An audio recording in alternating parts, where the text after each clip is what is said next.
Everyone. तो जैसे कि हमने लास्ट क्लास में किया था व्हाट इज एस्टिमेशन और उसके क्या क्या तरीके हैं एस्टिमेशन करने के लिए, जिसमें आपको मैंने बताया कि प्रिलिमिनरी एस्टिमेशन होता है, जो रफ होता है जिसमें प्लिंथ एरिया आता है, मेरा क्यूबिक एरिया आता है और डिटेल एस्टिमेट आता है, उसके बाद रिवाइज्ड एस्टिमेट आता है, सप्लीमेंट्री एस्टिमेट्स आते हैं। उसमें मैंने आपको बेसिक वैल्यूज बताई थी, क्या क्या कंटीजेंसी है उनके ऊपर क्वेश्चन बन जाते हैं हमारे, ठीक है। अब नेक्स्ट आता है मेरा कि मेरे आइटम एंड स्पेसिफिकेशन। इस टॉपिक में बेसिकली हम ये पढ़ेंगे कि मेरी कौन सी चीज़ किस में एक्चुअली मेजर होती है। जैसे कि अगर मैं बात करूं अर्थ वर्क की, तो अर्थ वर्क मेनली किसके लिए होता है, मतलब एक्सकेवेशन हो गया या फिर मेरी फीलिंग हो गई, ठीक है। इन दोनों में मानूं तो इसका जो अर्थ वर्क है हम इसको मेजर करते हैं मीटर क्यूब में, मतलब वॉल्यूम, ठीक है। और इसकी जो पेमेंट होती है उसके लिए भी हमने यही तरीका रखा है कि मेरा कितना रुपीस लेना है, मैंने 100 मीटर क्यूब के अकॉर्डिंग। और इस 100 मीटर क्यूब में इंक्लूडेड क्या होता है कि हमारी जो लिफ्ट है वो होनी चाहिए 1.5 मीटर तक की, मेरी लिफ्ट इसमें इंक्लूडेड होती है। एंड जो लेड है वो मेरा 30 मीटर के अराउंड इसमें इंक्लूडेड होता है। ओके, ये दो चीजें हैं जो कि हम इंक्लूड करते हैं। अब लिफ्ट मेरा जो है वो बेसिकली ये हो गया विड्थ मेरे किनार की, और ये मेरी हो गई लेंथ 30 मीटर, और इसकी जो डेप्थ होगी ये मैं इसके टॉप व्यू से बता रही हूँ, ठीक है। और अगर हम साइड व्यू देखें तो इसका डेप्थ डिपेंड करता है आपने कितनी एक्सकवेशन करवानी है, ठीक है। तो ये बेसिकली जो मैंने आपको यूनिट दिया है ये दिया है इन के अकॉर्डिंग कि मेरी लेंथ इतनी हो और विड्थ इतनी हो, तो उसके अकॉर्डिंग हम क्या करते हैं, आगे मेरा डेप्थ जो है वो वेरी करता है। डेप्थ जितनी ज़्यादा है उसके अकॉर्डिंग हमारे पैसे इंक्रीज हो जाते हैं, ठीक है। अब इसमें एक पॉइंट है कि मान लीजिए अगर तो मेरी विड्थ ऑफ एक्सकेवेशन 1.5 मीटर ही है और जो मेरी लेंथ है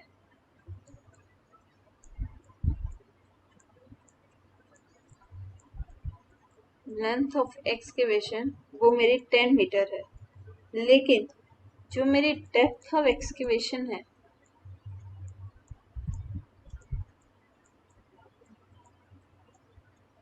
वो अगर सिर्फ 30 सेंटीमीटर की है तो मेरा जो इसका यूनिट बन जाता है वो मीटर स्क्वायर बन जाता है। वो क्यों, क्योंकि ये ऑलमोस्ट जो है वो सरफेस एक्सकेवेशन हो जाती है, ठीक है। आप देख रहे हैं कि depth of excavation almost negligible है 30 सेंटीमीटर, मीनिंग 0.3 मीटर, जो कि ऑलमोस्ट निग्लिजिबल है, इसलिए इसे हम बोल देते हैं सरफेस एक्सकेवेशन। तो आपसे बेसिकली ये वाला एक सिनेरियो पूछ सकता है कि इसमें मेरा यूनिट क्या होगा, ठीक है। अब नेक्स्ट हम बात करते हैं हमारे डीपीसी की। अब जो डीपीसी है इसमें हम बेसिकली डैम प्रूफ कोर्स, इसको अगर हम देखें तो ये क्या होता है, इसमें हमारा सीमेंट कंक्रीट होता है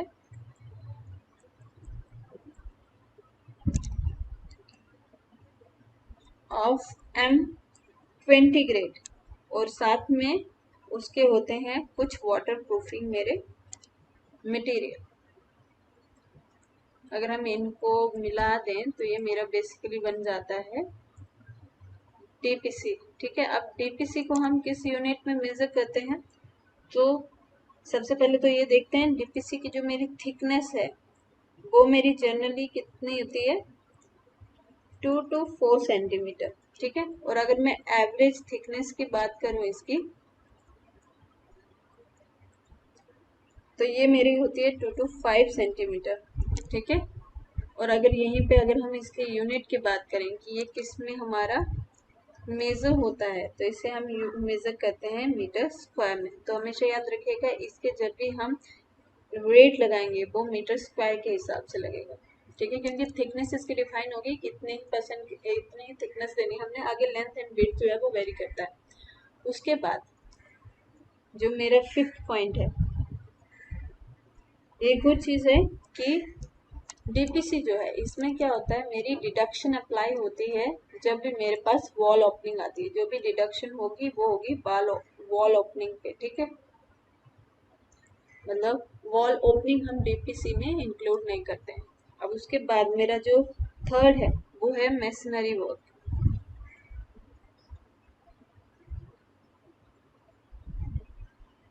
सॉरी,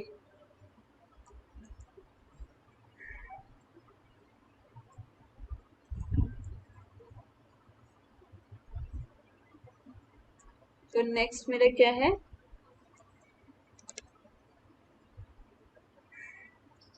मेसनरी वर्क, जिससे क्वेश्चन आता है। मेसनरी वर्क की अगर हम बात करें तो ये दो तरीके का हो सकता है। कौन कौन सा? एक तो मेरा हो सकता है ब्रिक का, और एक हो सकता है मेरा स्टोन का। ठीक है, इसके लिए क्या है कि अगर तो मेरी देखिए वॉल जो भी है वो है पार्टीशन वॉल,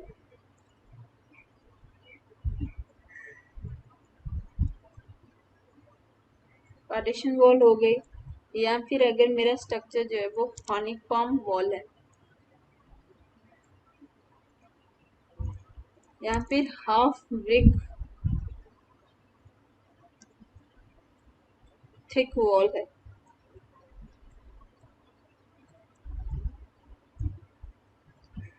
तब इन सब की मेजरमेंट जो है वो मीटर स्क्वायर में होने वाली है। ठीक है, और अगर मेरे पास ओपनिंग एरिया है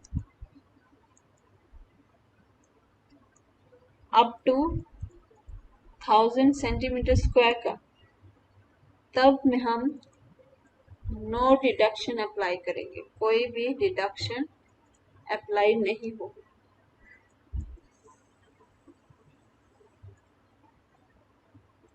ठीक है, अब और क्या है मेरा जो कि मेसनरी वर्क में आता है, इसमें एक और चीज है कि इसमें मेरी एंड ऑफ बीम्स अगर है, पोस्ट हैं,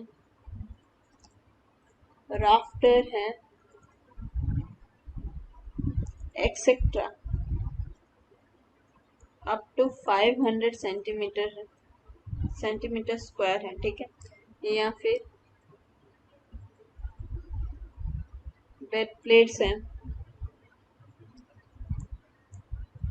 वॉल प्लेट्स हैं,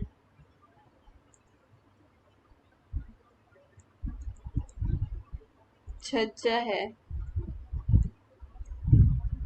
या फिर रूफ स्लैब है, इन सब के लिए यूनिट मेरा क्या होने वाला है, सेंटीमीटर स्क्वायर। उसके बाद मेरे पास नेक्स्ट जो है वो हो जाता है आरसीसी वो।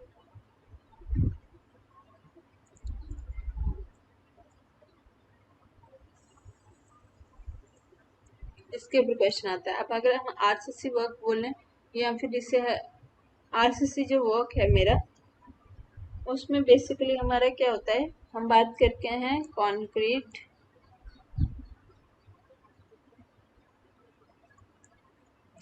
एंड स्टील की। ठीक है,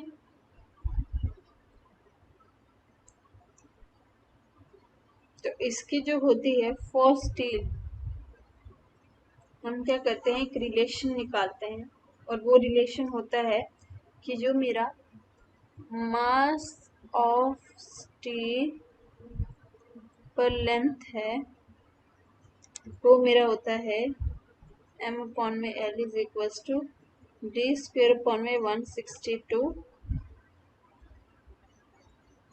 kg पर मीटर। ठीक है, तो आपसे पूछ सकता है कि मान लीजिए लेंथ दी है तो बताइए मेरे को मास ऑफ स्टील कितना चाहिए, तो हम इस रिलेशन से ये निकाल सकते हैं, क्योंकि m अपॉन में l मेरा डी स्क्वेयर अपॉन में 162 है, आपको डाया दिया होगा। ठीक है, और लेंथ दी होगी, दोनों को फॉर्मूला इस तरफ ले जाइए और आपको पता चल जाएगा कि मेरे को मास कितना है। नहीं तो हो सकता है मास आपको दिया हो और आपको लेंथ निकालनी हो।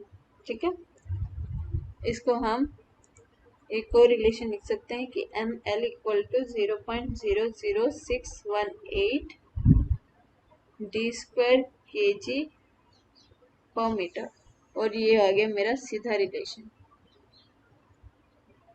ठीक है, अब इसके ऊपर क्वेश्चन पूछ लेता है फॉर्मूले के ऊपर कि ये फॉर्मूला क्या था, तो 0.00618, ठीक है, ये याद रखना है आपको। और यहाँ पे जो डाया है मेरा, वो मेरा होने वाला है में, ठीक है। उसके बाद आ जाता है मेरा बार बेंडिंग शेड्यूल।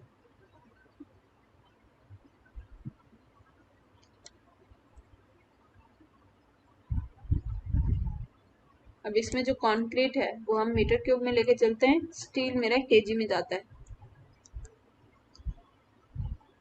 केजी पर मीटर में, ठीक है। ये इनकी वैल्यूएशन है। कंक्रीट का हम पर मीटर क्यूब के हिसाब से रेट लगाते हैं, बल्कि स्टील का हम पर मीटर केजी कितना यूज हुआ है उसके हिसाब से लगाते हैं। उसके बाद आता है मेरा बार बेंडिंग शेड्यूल।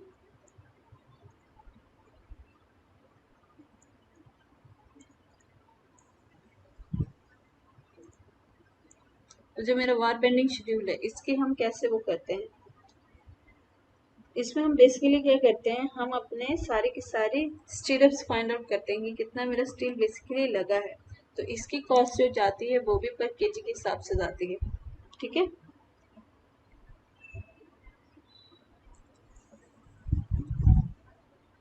अब इसको लेके केजी में भी हम कर सकते हैं या फिर इसको हम क्विंटल में भी कर सकते हैं।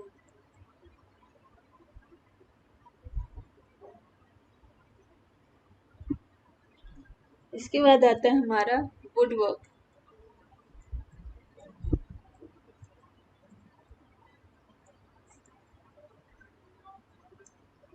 अगर हम वुड वर्क की बात करें तो वुड वर्क में मेरा क्या क्या इंक्लूड होता है,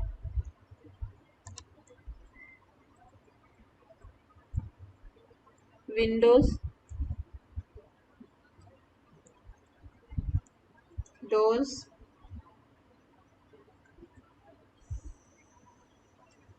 प्लाईवुड,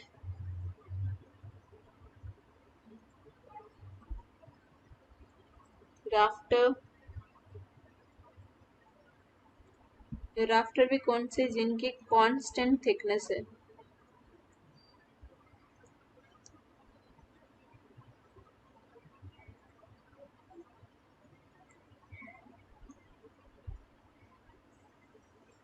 इन सबको हम मेजर करते हैं मीटर स्क्वायर में, ठीक है।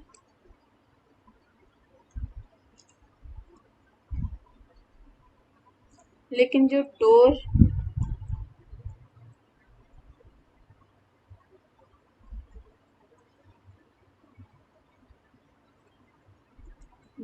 फ्रेम्स की अगर हम बात करें या फिर हमारे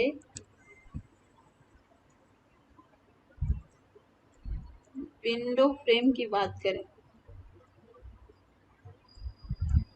तो ये हमारा बेसिकली किस में होता है, ये हम मीटर क्यूब में मेजर करते हैं, ठीक है।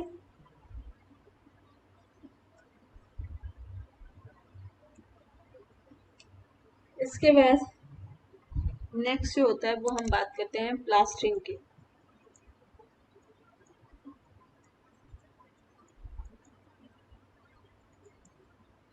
प्लास्टरिंग की अगर हम बात करें तो इसको हम मेजर करते हैं मीटर स्क्वायर के हिसाब से। जनरली मेरी थिकनेस जो होती है प्लास्टर की वो होती है 12 mm, और इसके ऊपर क्वेश्चन पूछता है डीपीसी की थिकनेस कितनी होती है, उसके ऊपर भी क्वेश्चन आता है, और प्लास्टरिंग की थिकनेस कितनी है इसके ऊपर भी क्वेश्चन आता है, ठीक है। अब इसमें कुछ पॉइंट्स हैं जिनके ऊपर क्वेश्चन बनते हैं, जैसे कि अगर मेरा opening area less than 0.5 metre square है तो हम कोई भी डिडक्शन अप्लाई नहीं करेंगे।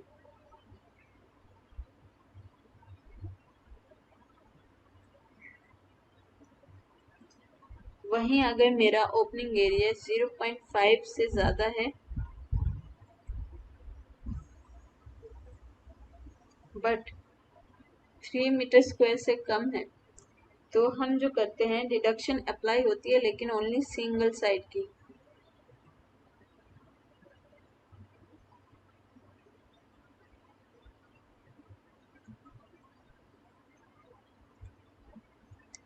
उसके बाद अगर यही ओपनिंग एरिया मेरा 3 मीटर स्क्वायर से ज़्यादा है, तो इसकी हम करेंगे डिडक्शन मेरी दोनों की दोनों वॉल पे, दोनों साइड पे डिडक्शन अप्लाई ऑन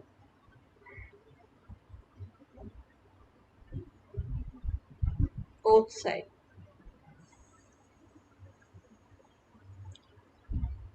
इसका मैंने आपको यूनिट बता दिया था, मीटर स्क्वायर। और एक और पॉइंट है कि हम कोई भी no deduction is made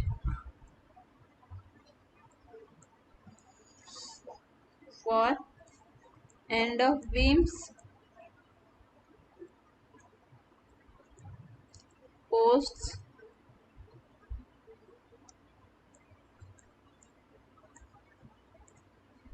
and rafter sets.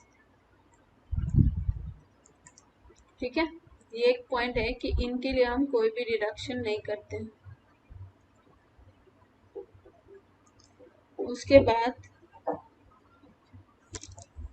जो आता है वो है मेरा पेंट,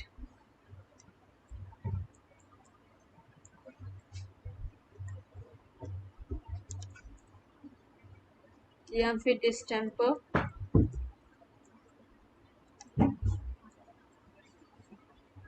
या फिर वाइट वॉशिंग।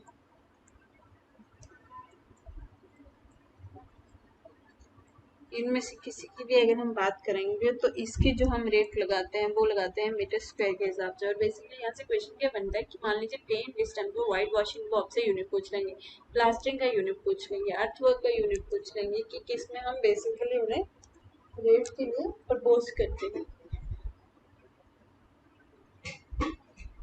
तो हमें ये याद होना चाहिए। ठीक है,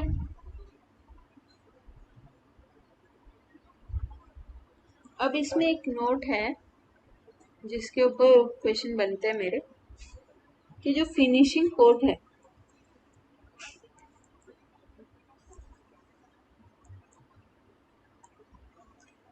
ऑन corrugated शीट,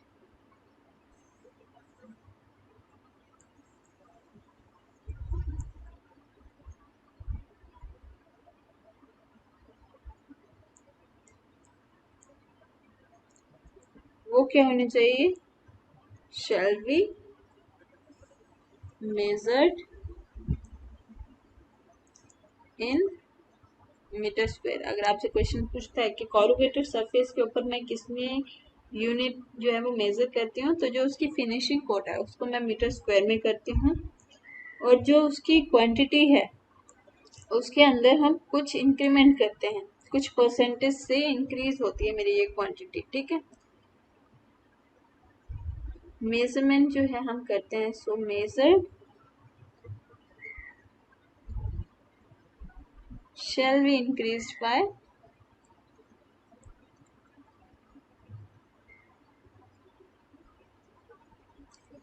कुछ परसेंटेज होती हैं। आपको परसेंटेज क्या होती है, इनके ऊपर डायरेक्ट क्वेश्चन आता है। ठीक है, क्या है, मान लीजिए फर्स्ट मेरी है कि अगर मेरी corrugated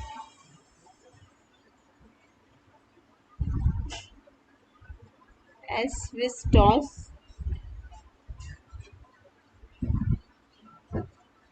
सीमेंट शीट है,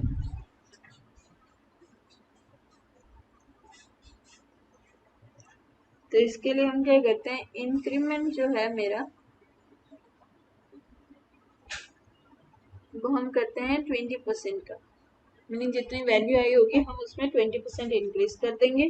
मीनिंग जो मेरा मल्टीप्लिकेशन फैक्टर होगा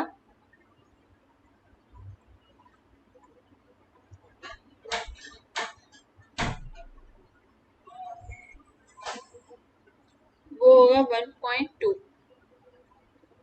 ओके, मतलब जितना भी मेरी वैल्यू है उसको हम क्या करेंगे, 20% से इंक्रीज कर देंगे। सेकेंड अगर है मेरी कॉरुगेटेड आयरन शीट,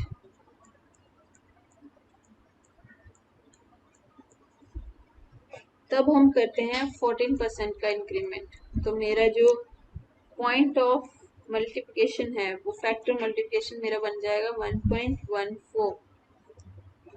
उसी तरीके से अगर मेरे पास है सेमी कॉरुगेटेड सीमेंट शीट,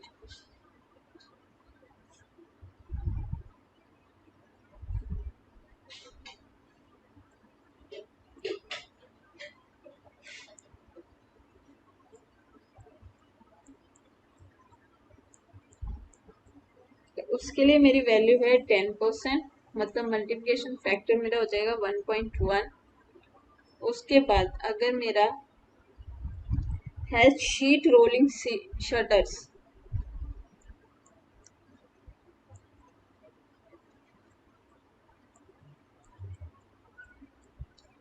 तो उसके लिए मेरी वैल्यू हो जाएगी 25%। तो मीनिंग यहाँ पे हम मल्टीप्लाई करेंगे 1.25 से। उसके बाद अगर मेरा है फ्लश डोर्स,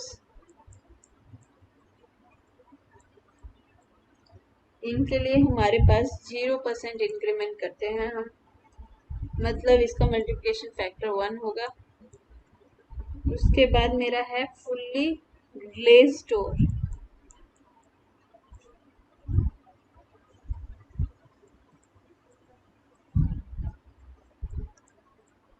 तो इसके लिए मेरी कोई एज इट इज है नहीं है इंक्रीमेंट वैल्यू, हाइवर हम इसे कम कर देते हैं, 0.5 लेके चलते हैं। सेकेंड और सॉरी उसके बाद है फॉर प्लेन रोलिंग शटर,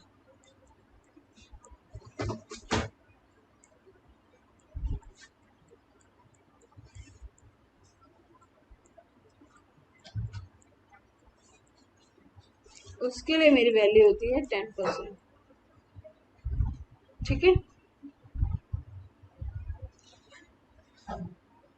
तो ये कुछ वैल्यूज थी। इसके ऊपर डायरेक्ट क्वेश्चन बनता है कि कॉरुगेटेड एस्बेस्टॉस सीमेंट शीट है तो उसके लिए हम कितना इंक्रीमेंट करते हैं, अगर मेरी सीमेंट शीट है तो उसके लिए हम कितना इंक्रीमेंट करते हैं। तो इनकी वैल्यू हमें डायरेक्ट याद होनी चाहिए। ठीक है, अब इसके बाद मैं आपको एक टेबल दे दूंगी जिसको बेसिकली आपको लर्न करना है कि मेरा ईएनसी के लिए कौन सी चीज़ जो है वो किस में मेजर की जाती है। उसमें भी स्पेसिफिकली अगर हम बात करें, जैसे मान लीजिए कोई हमसे पूछ ले कि सप्लाई ऑफ ब्रिक हम किस में करते हैं, तो ब्रिक्स के हम सप्लाई नंबर्स में करते हैं, तो उसका रेट भी उसी हिसाब से होता है। अगर हम एग्रीगेट की बात करें तो वो हम मीटर क्यूब के हिसाब से लेते हैं, ठीक है, तो उसका रेट भी उस हिसाब से होता है। अगर सीमेंट की बात करें तो वो हमें 50 किलो के बैग में मिलते हैं, तो उसके हिसाब से रेट होता है। अगर हम लाइम की बात करें तो वो हम क्विंटल में लेते हैं, स्टील की बात करें वो भी हम क्विंटल में लेते हैं या फिर केजी में। यही हम टार या फिर बिटुमन की बात करें तो वो मेरे टन में होता है। तो ये पूछ लेते हैं वो क्वेश्चन की बिटुमन हो गया, टार हो गया, ये हम किस में लेते हैं, तो इसका आंसर हमें टन में पता होना चाहिए। एसी शीट अगर मुझे खरीदनी है या फिर जीआई शीट खरीदनी है तो वो किस में हम करेंगे, तो वो हमारी मीटर स्क्वायर में होती है। वही हमें पेट या वार्निश खरीदना है तो वो हम किस में खरीदते हैं, तो वो पर लीटर में होता है। ठीक है, तो ये सब चीज़ें हैं जिनके ऊपर बेसिकली क्वेश्चन बन जाते हैं। ये मैं आपको टेलीग्राम ग्रुप में इसकी एक इमेज प्रोवाइड करवा दूंगी पूरे के पूरे टेबल की, आप उसे गो थ्रू कर लेंगे, रिवाइज कर लेंगे बार बार। ठीक है, अब एक चीज़ पूछी जाती है कि अगर मेरा ड्रिप कोर्स है तो उसका क्या यूनिट है, तो वो होता है मीटर्स में। और वही अगर मैं प्लिंथ वर्क की बात करूं तो वो मेरा होता है मीटर स्क्वायर में। ठीक है, और उसके बाद हमारा एक पॉइंट आपको याद रखना है जो कि है कि बाइंडिंग या फिर bending of reinforcement of mild steel, इसका क्या रेट है। तो ये हम लेते हैं 375 kg पर मैसन पर डे। रेट नहीं, मतलब ये है कि एक लेबर का हम कितना बाइंडिंग और बेंडिंग लेके चलते हैं रीइंफोर्समेंट का, जो कि माइल्ड स्टील के है, उसके लिए हम बोलते हैं कि 375 kg पर मैसन पर डे हम उनसे करवा लेते हैं। ठीक है, इसके ऊपर वैल्यू आती है। अब जो नेक्स्ट टॉपिक है वो हम कल पढ़ेंगे। आज के लिए इतना ही। Thank you so much. I hope आप लोग प्रिपरेशन कर रहे होंगे। कहीं पे कोई डाउट आती है डू लेट मी नो। कोई इशू आ रहा है डू लेट मी नो, हम उसका सोल्यूशन निकालने की कोशिश करेंगे। अगर आपको वीडियो पसंद आई हो तो लाइक कर लीजिएगा, चैनल को सब्सक्राइब कर लीजिएगा, बेल नोटिफिकेशन दबा लीजिएगा ताकि न्यू वीडियो अगर आती है तो आपको उसके बारे में नोटिफिकेशन मिल जाए। Okay, thank you so much.